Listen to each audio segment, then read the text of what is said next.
Hello केम छो चलो मित्रों बात करिए example number 7.12 let's see 20 milli henry inductor અને 50 માઇક્રોફેરાડે કેપેસિટર તો તમારી પાસે જે ડેટા છે એ ડેટા લખી દઈએ 20 મિલી હેનરી ઇન્ડક્ટર તો L is equal to 20 into 10 raised to -3 henry capacitance આપેલું છે 50 માઇક્રોફેરાડે એટલે 10 raised to -6 ફેરાડે સીધી ભાઈ ઘાત કાઢીને પણ લખી શકો છો ધરાવતા એલસી પરિપથમાં ઓકે એલસી પરિપથ તમને આપેલો છે ઓકે ભાઈ એલસી પરિપથ તો તમને ખબર જ છે દોરવાની કોઈ જરૂર નથી એલસી પરિપથ રાઈટ યસ સર આગળની વાત કરીએ પ્રારંભિક વિદ્યુત ભાર 10 મિલી કુલમ તમે એને Q0 કહો છો Qm પણ કહો છો 10 મિલી કુલમ એટલે 10 into 10 raised to -3 કુલમ 10 ની -2 ઘાત પણ લખી શકો નો પ્રોબ્લેમ પરિપથનો અવરોધ અવગણી શકાય તેટલો હોય ભાઈ અવરોધ અવગણી શકાય તેટલો હોય છે એટલે અવરોધ ધ્યાનમાં લેવાનો નથી ધારો કે પરિપથ પૂર્ણ કરવામાં આવે તે ક્ષણ t બરાબર 0 છે એનો અર્થ કે બધો ચાર્જ કેપેસિટર ઉપર છે આનાથી કોઈ ચાર્જ હોવાનો નથી બધો ચાર્જ તો કુલ ઉર્જાના સ્વરૂપે હોય શરૂઆતનો t બરાબર 0 સમય કુલ પ્રારંભિક સંગ્રહિત ઉર્જા બધી કેપેસિટરમાં જ હોય તો આપણે પહેલું મેળવવાનું કીધું છે ભાઈ પ્રારંભિક સંગ્રહિત ઉર્જા તો આ ઉર્જા બધી જ કેપેસિટરની હોય અને મેક્સિમમ કહી શકો છો તો U is equal to Q0 square અથવા તો Qm square upon 2C okay ઉર્જા તો આટલી જ હશે Q0 સ્ક્વેર ચાલો આનો વર્ગ કરો તો આ 10 ની -2 થાય એનો વર્ગ એટલે 10 ની -4 ઘાત સિમ્પલ નોર્મલ તમે લખી શકો છો 2 કેપેસિટન્સ ભાઈ 50 ગુણ્યા 10 ની -6 અહીંયા 50 ગુણ્યા 2 કરશો 100 થશે 100 એટલે અહીંયા 10 ની -4 જાય એટલે 1 જૂલ એનો અર્થ કે અત્યારે બધી જ ઉર્જા કેપેસિટરમાં છે શરૂઆતમાં t બરાબર 0 રાઈટ છે યસ સર આમાં લેવાનું છે રાઈટ જ હોય ને ઓકે શું તેનું એલસી દોલન દરમિયાન સંરક્ષણ થશે સંરક્ષણ એટલે વધુ હોય ને ઘટવું ને એટલી જ રહેશે તો ભાઈ અવરોધ અવગણી શકાય તેટલો હોય તો ભાઈ આ પ્રક્રિયા કન્ટિન્યુ ચાલુ રહેશે અવરોધ ધ્યાનમાં લેવાનો નથી તો આપણે લઈશું ભાઈ ઓકે પરિપથનો અવરોધ શૂન્ય હોવાથી આ ઉર્જાનું એલસી દોલનો દરમિયાન સંરક્ષણ થશે આ દોલનો વિશે તમે જાણતા હશો સંરક્ષણ થશે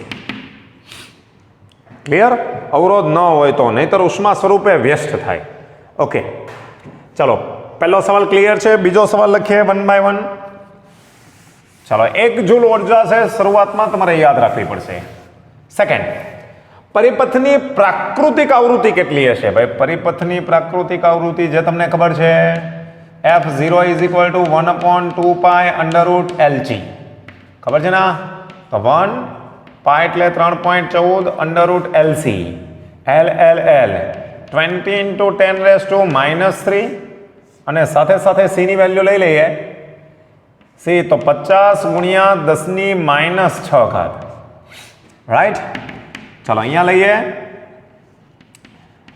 6.28 અને અહીંયા 50 દૂ એટલે 100,000 આ 3 જશે અહીંયા ઓકે આ 3 નીકળી જશે 1000 અને અહીંયા આવશે 10 ની -6 એટલે કે -3 તો 1000 ના છેદમાં 6.28 કેલ્ક્યુલેશન કરીએ 1000 ના છેદમાં 6.28 ચલો ભાઈ આવશે 159.23 ઓકે 159.23 હર્ટ્ઝ કોની આવૃત્તિ નથી કીધી આપણે આવૃત્તિ કીધી છે એટલે આપણે ખાલી આવૃત્તિ જ મેળવી છે ક્લિયર થઈ ગઈ વાત બીજો સવાલ પણ ક્લિયર છે થર્ડ વન જગ્યા નથી ભાઈ એટલે અહીંયા જ લખવું પડશે ઓકે તો સિમ્પલ ઇક્વેશન છે બે સવાલમાં કોઈ ઇશ્યુ નથી તમને અને આવો પણ ના જોઈએ વાત કરીએ ક્વેશ્ચન નંબર 3 કયા સમયે સંગ્રહિત ઉર્જા બે કેસ આપેલા છે કયા સમયે સંગ્રહિત ઉર્જા ક્યાં હોય તો ભાઈ કેપેસિટરમાં વિદ્યુત ક્ષેત્રમાં હોય અને ઇન્ડક્ટરના ચુંબકીય ક્ષેત્રમાં હોય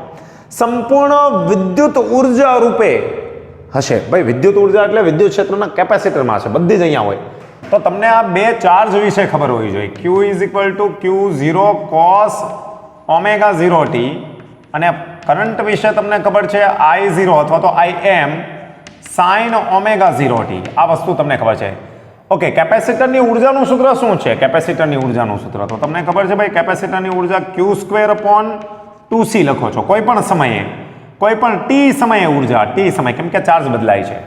તો તમને કીધું શું? સંપૂર્ણ વિદ્યુત ઉર્જા, એટલે આ જ્યારે વિદ્યુત ભાર મેક્સિમમ થાય ત્યારે ઉર્જા બધી જ આમાં હશે. ઓકે, તો Q ઉપર ડિપેન્ડ કરે. તો Q ક્યારે મેક્સિમમ થાય? cos વિધેય જ્યારે મેક્સિમમ થાય. તો આપણે અહીંયા આલેખ દોરો, તો આલેખ ઉપરથી તમને સીધી ખબર પડી જશે ભાઈ, સીધી ખબર પડી જશે. કોના પરથી? આલેખ ઉપરથી. જ્યારે Q મેક્સિમમ થાય અને Q કયું વિધેય છે? cos. તો cos વિધેય કંઈક આવી રીતના દોરાય છે. You know very well. Ready? cos વિધેય તો કયા સમયે મેક્સિમમ થાય? તો આ મેક્સિમમ થાય Qm અથવા તો Q0, નો પ્રોબ્લેમ. ઓકે, ચલો, એક તો અહીંયા મેક્સિમમ થાય, જુઓ અહીંયા મેક્સિમમ થાય, રાઈટ છે.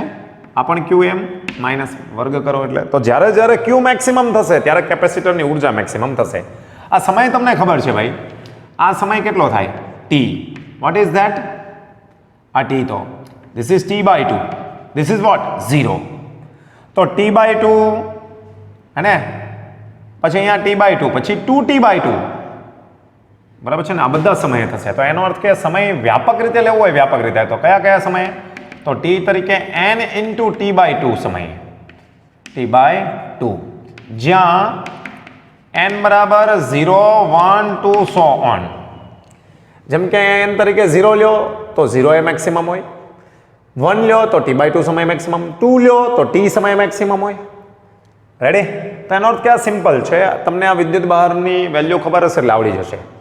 સાથે પહેલો કેસ થયો અને બીજો કેસ પણ વાત કરીએ. ચુંબકીય ક્ષેત્રની ઉર્જા. ભાઈ ઇન્ડક્ટરના ચુંબકીય ક્ષેત્રની ઉર્જાનું સૂત્ર શું? આ કેપેસિટર માટે છે, કેપેસિટરની ઉર્જા મેક્સિમમ, બરાબર છે? અથવા તો કોઈ પણ સમયે. ઇન્ડક્ટર કોની સાથે સંકળાયેલું છે? તો L તો બદલાય ને I સાથે. તો જ્યારે I મેક્સિમમ થાય ત્યારે, અને I ક્યારે મેક્સિમમ થાય? સાઇન વિધેય મેક્સિમમ થાય. તો અહીંયા I નો આલેખ આપણે લઈ લઈએ. ઓકે, સમજવું સહેલું પડશે. ચલો, I લઈ લઈએ. તો I તો સાઇન વિધેય છે, સાઇન વિધેય તો કંઈક આવી રીતના મેક્સિમમ થાય. ચાલો, તો ભાઈ અહીંયા મેક્સિમમ થાય કરંટ, અને અહીંયા પણ મેક્સિમમ થશે કરંટ. આ માઇનસ કરંટ એટલે દિશા ઉલટાઈ જાય, નવું કંઈ છે નહીં. Gate this?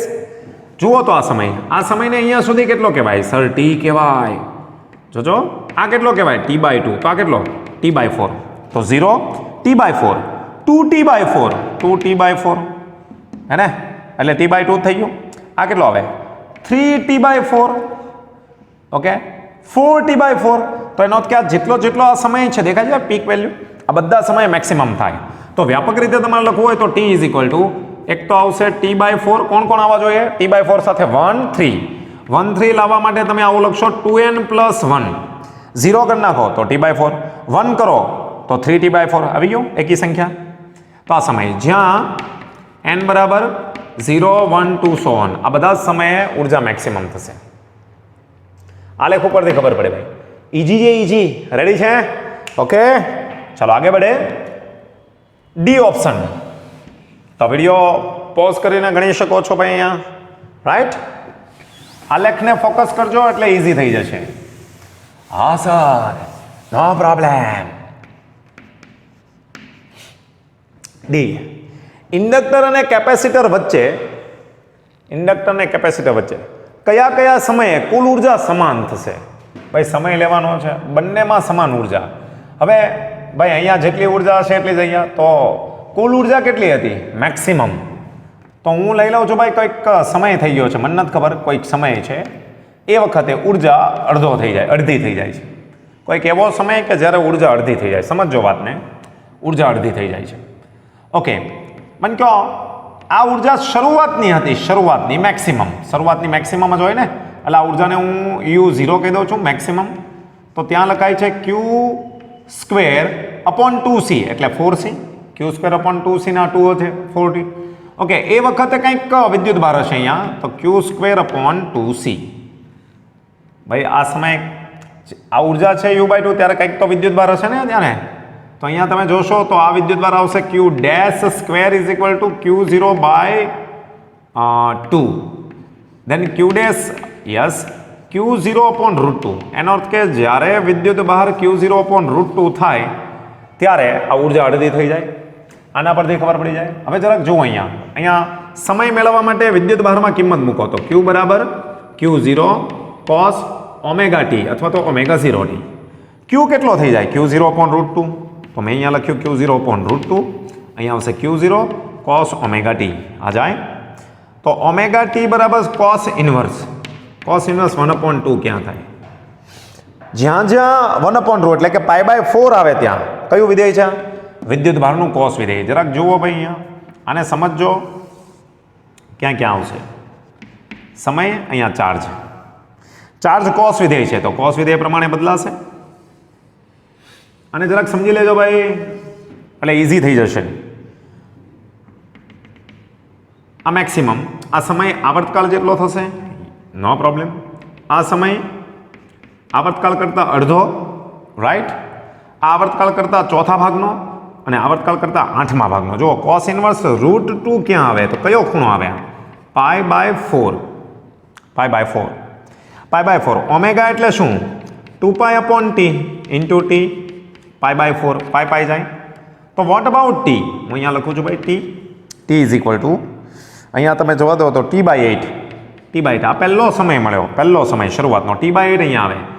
t/2 t/4 એનો અડધો એટલે t/8 અહીંયા આ એંગલ t/8 અહીંયા આવશે તો અહીંયા પણ t/8 આવશે અહીંયા.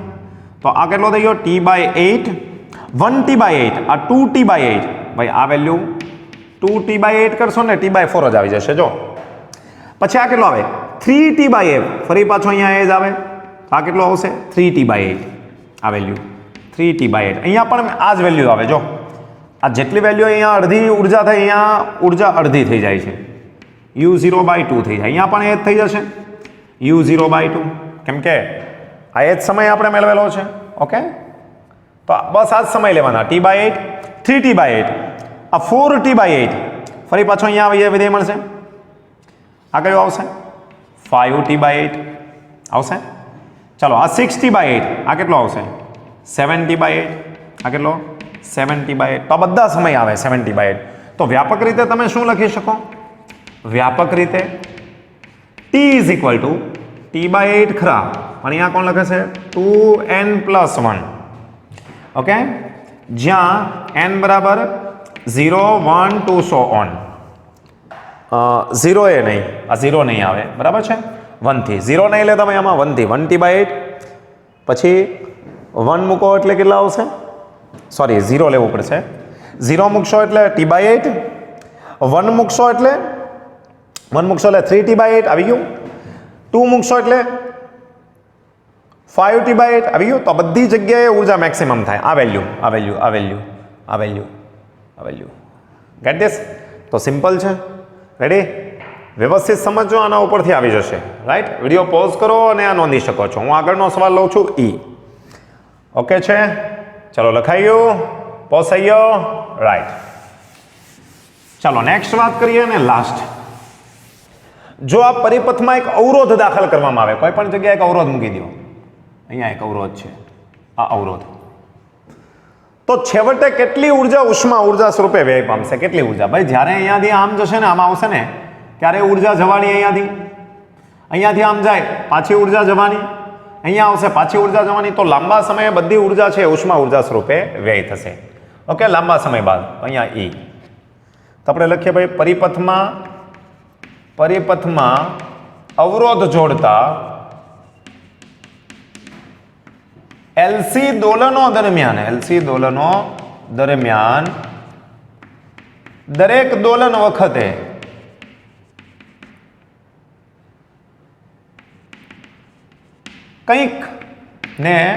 કંઈક ઉર્જા ઉષ્મા ઉર્જા સ્વરૂપે વ્યય થાય છે.